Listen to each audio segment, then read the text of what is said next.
Une des nouveautés de cette saison dans l'univers foot est la nouvelle formule de Ligue des Champions et avec elle un système de barrage avant les huitièmes de finale.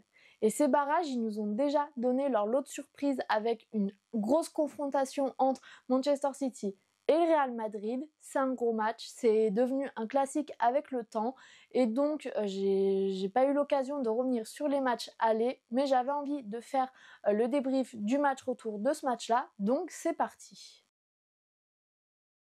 Après 180 minutes, c'est le Real Madrid qui, logiquement, se qualifie pour la suite de la compétition.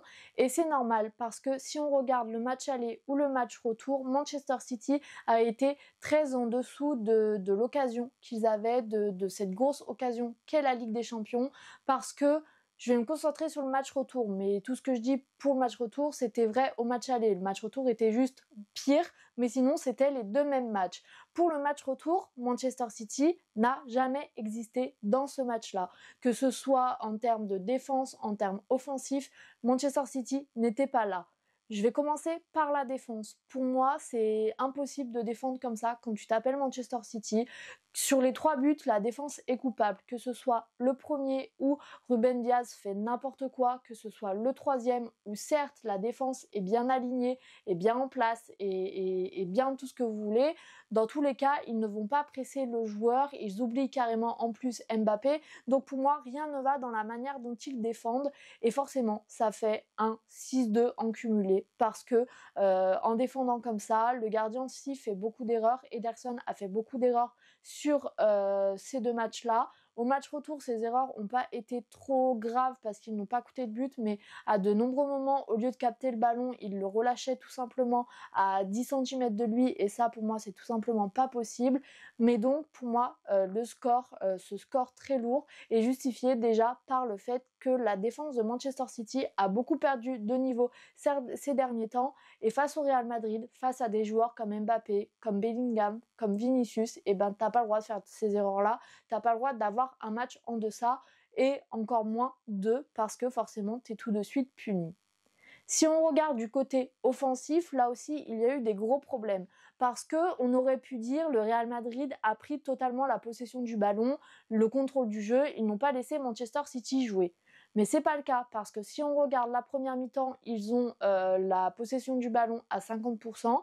Real Madrid, City, c'était la même possession de balle et pourtant City a beaucoup moins de tirs et de tirs cadrés. Ils finissent la mi-temps avec 0 tir cadré. C'est tout simplement pas possible. La deuxième mi-temps a été un peu mieux et notamment en fin de match où Manchester City a semblé se réveiller un peu, mais bon, à 3-0, à 6-2 en cumulé, c'était peut-être un peu tard pour se réveiller, mais il y a eu un peu mieux avec plus de tirs cadrés.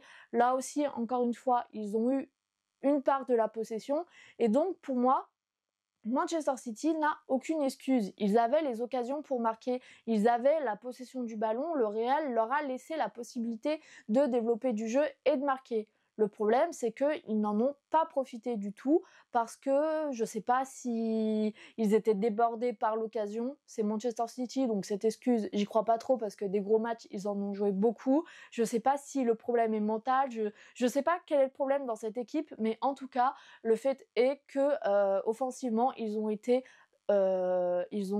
incapables de produire quoi que ce soit. Bernardo Silva, on l'a pratiquement, voire pas du tout vu.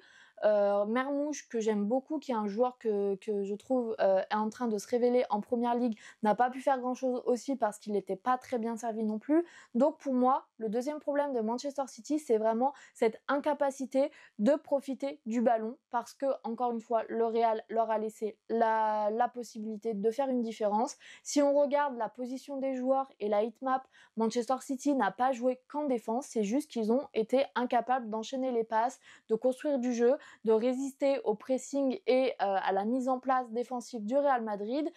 Et ça aurait été une autre équipe, j'aurais dit oui, c'est normal, en face c'est le Real Madrid, ils ne peuvent rien faire. mais on ne peut pas oublier que c'est Manchester City aussi. On parle pas d'une équipe comme Mallorca ou comme une équipe de seconde partie de tableau en Liga. C'est Manchester City, c'est 4 fois champion d'Angleterre. Ils ont gagné la Ligue des Champions aussi il y a pas si longtemps. Donc pour moi, Manchester City doit tout simplement faire mieux. Mais de toute façon, ces problèmes sont présents depuis toute la saison. Depuis toute la saison, Manchester City doit faire mieux, que ce soit en Ligue des Champions ou même en Première Ligue. Donc pour moi, Manchester City est juste tout simplement sur une pente descendante. Je ne sais pas d'où vient le problème, mais ça a l'air assez compliqué de les régler. Guardiola a l'air un peu dépassé. Quand on le voit, sa réaction sur le banc sur ce match-là, je trouve qu'il a l'air un peu dépassé. Face à ça, on a aussi eu une équipe, le Real Madrid, qui a quand même bien joué. Je dirais pas très bien joué parce qu'encore une fois, le Real Madrid a beaucoup géré son match, c'est-à-dire qu'ils ont quand même pas mal laissé la possession à Manchester City, ils n'ont pas mis de l'intensité à tous les moments, mais d'un autre côté, ils avaient raison. C'est eux qui étaient devant au score, ils ont très vite marqué, donc pour moi, il n'y avait pas nécessité de tout le temps jouer à 100% sur ce match-là. Mais quand même, il y a eu des phases très intéressantes, notamment les phases des 3 buts forcément, où c'est des très belles actions collectives et une conclusion très belle aussi d'Mbappé. Mais je trouve que le Real, ce qu'ils ont montré, c'est le Real qui nous manque un peu, je trouve, cette saison, parce qu'ils jouent très rarement comme cela, en mettant beaucoup d'intensité, en mettant beaucoup de pressing, en mettant beaucoup d'envie.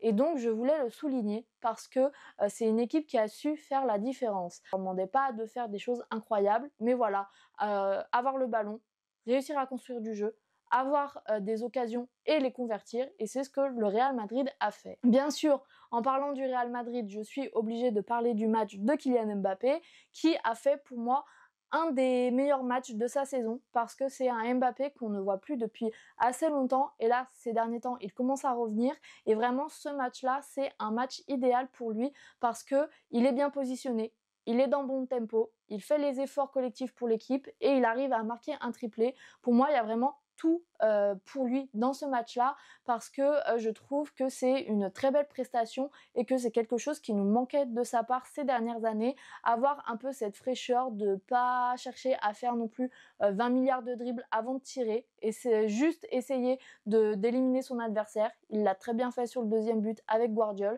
et puis tirer, et puis faire tripler, c'est tout ce qu'on lui demande. Donc en tant que spectateur neutre, j'en suis très contente, et en tant que supportrice française, j'en suis très très très heureuse de le voir comme ça, en espérant que ça dure. Avant de conclure et de finir cette vidéo, je voulais juste revenir sur l'autre match de la soirée, l'autre gros match de la soirée pour le foot français, qui était PSG-Brest. Et je vais pas faire un gros débrief de ce match-là. J'ai déjà parlé du PSG dans mes vidéos cette année pour la Ligue des Champions. Je trouve que le PSG monte en puissance et j'ai aucun mal à les voir aller très loin dans cette compétition. Peut-être pas la gagner encore, j'attends de voir pour les 8e de finale, mais on s'en rapproche en tout cas. Et du côté de Brest, je voulais surtout faire cette partie pour parler d'eux, parce que j'ai pas fait de gros matchs débrief de leur parcours en Ligue des Champions, et même s'ils sont pris un très gros score face au PSG, je voulais quand même noter leur parcours parce qu'il a été très beau. Quand ils ont été qualifiés en Ligue des Champions, je sais que peut-être moi la première, j'avais peur un peu de ce qui allait arriver, surtout quand on a vu qu'ils tombaient face à des équipes comme le Barça, comme le Real. Et pourtant, c'est une équipe qui a su s'imposer, qui a su faire briller la France en Europe. Et ça fait plaisir parce qu'on a une équipe qui n'a jamais cessé d'essayer de jouer. Même face au Real, ils ont essayé de mettre en place un système et des valeurs de jeu. Et ça, je voulais le noter sur cette petite partie, mais j'avais quand même envie de parler de Brest dans cette vidéo pour saluer leur parcours maintenant qu'il arrive à son terme. Voilà pour cette vidéo, j'espère qu'elle vous aura plu. Quant à moi, je vous retrouve certainement ce week-end, peut-être pour parler encore de Manchester City vu qu'il y a un gros match qui arrive, mais j'aimerais bien aussi parler d'autres équipes, donc ça va être un gros match en Première Ligue, je pense qu'il y aura des occasions, mais en tout cas je vous dis à bientôt pour une nouvelle vidéo et salut!